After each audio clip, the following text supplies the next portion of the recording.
96 KG গাঁজা সহ আটক অটো, যদিও চালককে ধরতে ব্যর্থ হয় পিয়ারবাড়ি থানার পুলিশ। পিয়ারবাড়ি থানায় ফের সাফল্যের পালক।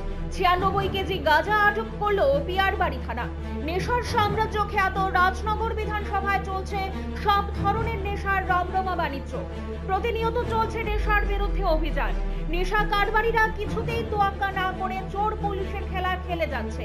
জানা যায়, রাজনগর পিয়ারবাড়ি থানার পুলিশ আধিকারিক সহ পুলিশ কর্মীরা রাঙ্গামোড়া নাকা পয়েন্টে যানবাহন তল্লাশির সময় ভবানীপুরের দিক থেকে দ্রুত গতিতে একটি নম্বরবিহীন অটো রিকশার সামনের দিকে আসতে দেখে পুলিশ অটোটিকে থামানোর চেষ্টা করে। অটো রিকশা চালক পুলিশের উপস্থিতি টের পেয়ে সাথে সাথে চালক অটো নিয়ে আবার ভবানীপুরের দিকে পালানোর চেষ্টা করে। সন্দেহ হওয়াতে অটো রিকশার পেছনে পুলিশ ধাওয়া করে অটো রিকশাটিকে আটক করতে সক্ষম হয়, কিন্তু চালক ঘটনাস্থল থেকে পালিয়ে যেতে সক্ষম হয়। পুলিশ তল্লাশি চালিয়ে অটো রিকশা থেকে 96 প্যাকেট গাঁজা ফুল ফল সহ উদ্ধার করে। জানা যায়, আটককৃত গাঁজার পরিমাণ 96 কেজি। অটো রিকশার registration number, engine number, chassis number বিবৃত কিছুই দৃশ্যমান নয়। এনডিপিএস মামলা নিয়ে তদন্ত শুরু করেছে পুলিশ। আজ পিয়ারবাড়ি থানা এবং রাঙ্গামোড়া আউটপোস্টের যৌথ উদ্যোগে আমরা আজ বিকালবেলা 3টা সাড়ে 3টা নাগাদ রাঙ্গামোড়া আউটপোস্টের নাকা পয়েন্টে আমরা সারপ্রাইজ ভেহিকেল চেকিং করছিলাম। এমন সময় একটি অটো আসে এবং পুলিশকে দেখে সাথে সাথে অটোটা ঘুরিয়ে আমরা পালানোর চেষ্টা করে।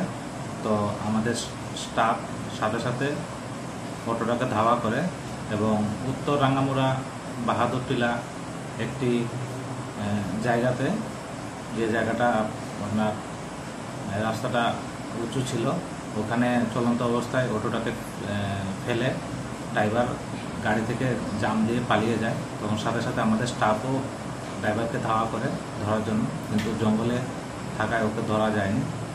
তার পরবর্তী সময় আমাদের অন্যান্য অফিসাররা এবং স্থানীয় লোকজনের উপস্থিতিতে আমরা গাড়িটা সার্চ করে গাড়ি থেকে আমরা টোটাল 96 প্যাকেট শুকনো গাঁজা উদ্ধার করি এবং এগুলো ওয়েট করে আমরা দেখি যে এটা 96 কেজি গাঁজা আছে।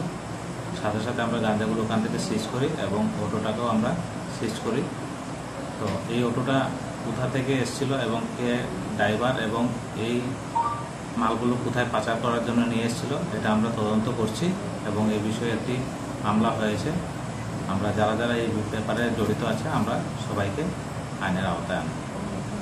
রাজ্যকে নেশা মুক্ত রাখতে আগামী দিনেও এই ধরনের অভিযান জারি থাকবে বলে জানান পুলিশ আধিকারিক। ব্যুরো রিপোর্ট, পাবলিক নাও।